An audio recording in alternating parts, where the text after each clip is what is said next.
No hi ha res que sigui de franc. Tot és prestat. Enfonsada fins al coll en els propis deutes, em veuré obligada a pagar a mi mateixa per mi mateixa, a tornar a la vida per la vida. Vet aquí com es presenta la cosa. El cor és per tornar, el fetge és per tornar, i cada dit, un per un, fins a ser 20. Massa tard per abrogar les condicions del tracte. Ens seran arrencat els deutes juntament amb la pell. Vas pel món entre multitud d'altres deutors.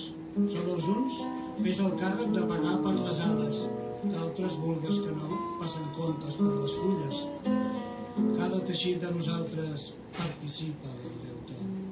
Cap pestanya, cap peduncle no és a conservar per sempre. La llista és rigorosa i tot em fa pensar que hem de quedar ben despullats. No em puc recordar d'on, ni quan, ni per què em vaig permetre d'obrir aquest compte. La protesta contra ell l'anomenem ànima, i és l'única cosa que no figura a la